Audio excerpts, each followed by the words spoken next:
Salut les devins, c'est Saikyo. J'ai d'énormes spoilers à vous présenter sur l'épisode 115 de Dragon Ball Super. Pas énorme par rapport à leur longueur, mais énorme par rapport à l'annonce qui est liée à tout ça. Vous connaissez déjà sûrement les spoilers de l'épisode 114 de Dragon Ball Super, qui nous annonce l'arrivée d'un nouveau super guerrier. Cette arrivée est censée se faire pendant le combat Goku, Kale, Caulifla. Jusque-là, rien de trop nouveau, on est bien d'accord.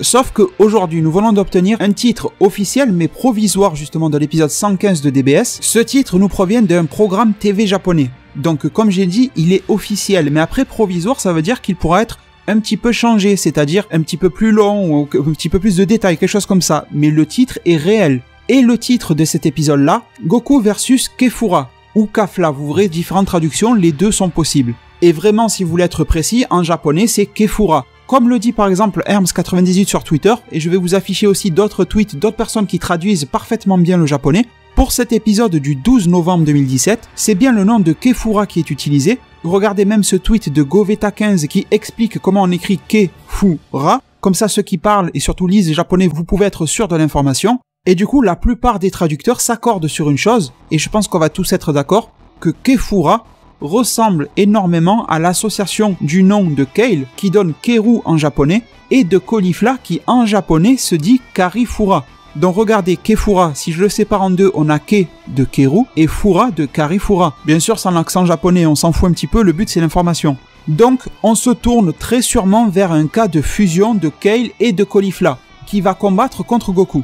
Alors cette information est complètement folle, sachant que l'on n'a aucun synopsis par rapport à ça. Je ne sais pas si ça vous intéresse, mais j'ai une prédiction à vous proposer sur ça et je vais vous la partager tout de suite. Et j'ai même peut-être une idée du visuel de à quoi pourrait ressembler cette fameuse Kefura. Déjà, faut poser un petit peu le contexte. Goku n'a plus trop d'énergie, il est en train de se battre contre Caulifla. En tout cas, ça sera ça pour l'épisode 113. Kale va aussi se joindre au combat, mais rappelons-nous aussi que Goku vient d'être attaqué par les robots de l'univers 3. Donc ça, c'est au niveau de l'ambiance actuelle dans le tournoi du pouvoir. Maintenant, si on se base à la preview, Goku nous dit qu'il va montrer le Super Saiyajin 3 à Caulifla et à Kale. Sachant qu'on a très bien vu que surtout Caulifla était très curieuse des évolutions possibles de son corps Saiyan, etc. Elle a très confiance en elle et elle regardait un petit peu Goku comme si c'était son maître et elle l'élève.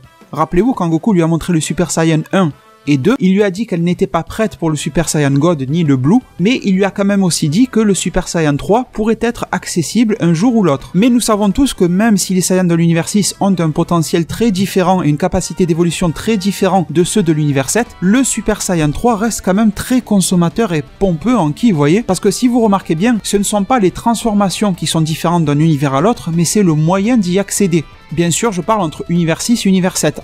Enfin, tout ça pour dire que je pense que le Super Saiyan 1, 2, 3 ont exactement les mêmes propriétés entre les deux univers, mais que c'est le moyen d'y arriver qui peut changer entre les deux univers, et ça c'est plutôt intéressant.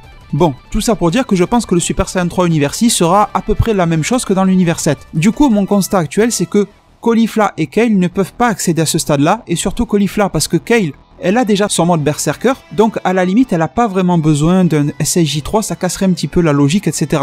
On va se focaliser sur Caulifla, c'est plus elle qui doit avoir envie du SSJ3. Sauf que je pense que Caulifla n'est pas du tout capable d'y arriver, ça va lui demander beaucoup d'entraînement, ça va lui demander de développer ses réserves de ki, ça va lui demander beaucoup de choses. Goku a réussi à développer cette transformation-là quand il était mort, avec le ki illimité, etc. Par contre, il y a eu un moyen pour que des mortels puissent arriver à développer le Super Saiyajin 3, c'est bien Gotenks, la fameuse fusion de Goten et Trunks. Dans ce cas très particulier-là, on avait deux jeunes enfants qui étaient à peu près, en gros, vraiment de niveau Super Saiyan Full Power, et au fruit de leur entraînement, ils ont réussi à perfectionner aussi bien leur fusion qu'à s'entraîner individuellement et à progresser dans les deux cas, et additionner tout cela aux effets de la fusion, ils ont pu obtenir le fameux Super Saiyajin 3. Justement, DBS aime bien par moment reprendre à sa sauce certaines situations de Dragon Ball Z, l'anime, enfin ou Dragon Ball le manga. Est-ce que justement on va pas avoir un petit peu un remake de Goten et Trunks qui ont réussi à gruger pour obtenir le Super Saiyan 3 grâce à la fusion, et bien que Kale et Caulifla vont y parvenir par ce moyen-là?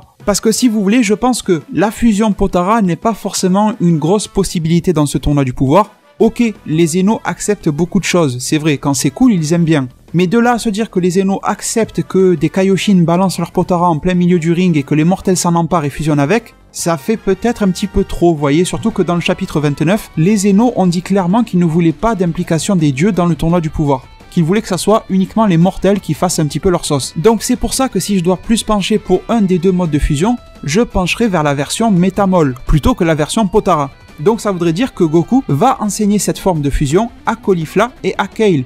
Mais après vous allez me dire pourquoi, c'est bien beau le maître élève, mais au bout d'un moment c'est bon, il faut pas faire chier Goku pendant tout le tournoi, leur demander de leur faire la leçon, c'est pas forcément le bon moment. Ben je pense qu'il faut aussi un élément déclencheur. Et comme je vous l'ai dit en tout début de vidéo, Goku venait de se faire attaquer par les 3 robots. Et ces fameux 3 robots de l'univers 3, qui sont Pantia, Kotsukai et Borareta, on les soupçonne aussi énormément d'être capables de fusionner.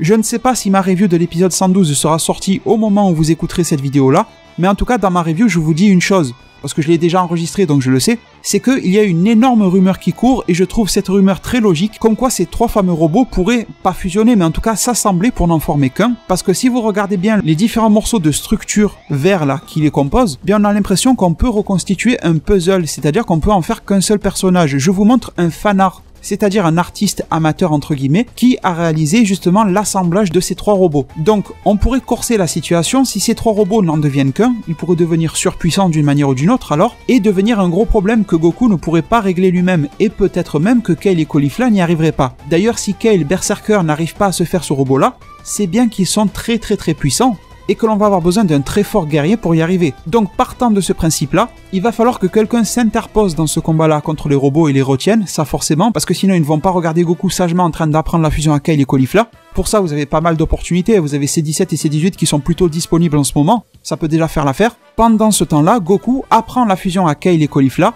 celles-ci y arrivent et peuvent atteindre le stade de Super Saiyajin 3 quand elles seront devenues Kefura. Donc bon, je pense qu'on peut tous faire un petit effort et comprendre que les 2 filles pourraient apprendre la danse de la fusion assez rapidement, plus rapidement que Goten et Trunks, etc. Ça passe. Mais le truc c'est que vous allez me dire, mais comment elles vont faire pour obtenir le Super Saiyan 3 direct alors que Goten et Trunks n'y sont pas parvenus? Ben je pense qu'elles ont un niveau de puissance de base qui est très largement supérieur à ceux de Goten et Trunks. Comme je vous l'ai dit aussi, Goten et Trunks, je peux les estimer à l'époque de l'arc-bout au niveau Super Saiyan Full Power. Alors que là, Caulifla maîtrise le Super Saiyan de niveau 2 et Kale maîtrise un machin un petit peu bizarre qui est le Super Saiyan Berserker et dont la puissance est gigantesque. Donc les deux associés, je pense pas qu'elles auraient trop de mal à atteindre le stade de Super Saiyajin 3. Les devins, je ne sais pas ce que vous pensez de ça, mais ça me paraît assez cohérent quand même dans l'ensemble. Peut-être qu'on se chauffe un petit peu trop la tête pour rien, mais en tout cas cette opportunité de fusion me semble très cohérente. Et surtout, ça va plaire vraiment aux fans de Gogeta. Je suis un fan de Gogeta, je préfère Végéto, mais je suis un énorme fan de Gogeta. J'ai toujours ce souvenir et cette chance d'avoir pu le voir au cinéma. Mes parents m'avaient mené au ciné le voir enfant, le film Gogeta contre Janemba.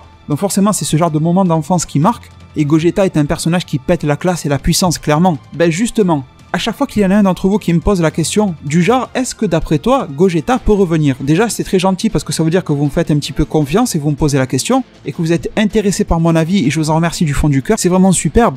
Ces personnes-là devraient se reconnaître et devraient se rappeler que je leur ai tous répondu la même chose. Je leur ai dit c'est pas impossible, mais alors faudrait nous expliquer où et quand Vegeta a appris la danse de la fusion. Est-ce que ça serait pas une petite ruse détournée pour que Vegeta puisse observer du coin de l'œil comment on fait la danse? Et le moment venu, bon, il dira à Goku, je vous ai vu le faire tout à l'heure, je suis pas bien sûr de la maîtriser, mais vas-y, on essaie quand même de le faire. Et justement, on aurait le fameux Gogeta Ultra Instinct qui va se ramener contre Jiren et lui faire passer un sale moment. Là, dans ce cas-là, ça devient très intéressant. Vous savez, je suis pas borné. Jusqu'à présent, j'ai répondu que je ne voyais pas arriver un Gogeta dans DBS, mais si ça prend cette tournure-là, je le vois vraiment arriver de plus en plus. Après, une chose qu'il faut mettre aussi au clair, c'est que Gogeta dans DBS ne s'appellera pas forcément Gogeta. Parce que le Gogeta du film et le Gogeta de DBGT ne sont pas canons. C'est la même histoire que Broly et toute la bande. Donc peut-être que pour des soucis de cohérence, de chronologie, de continuité de Dragon Ball, ils vont faire un personnage qui ressemblera énormément à Gogeta, qui sera né de la fusion, mais qui ne s'appellera pas Gogeta.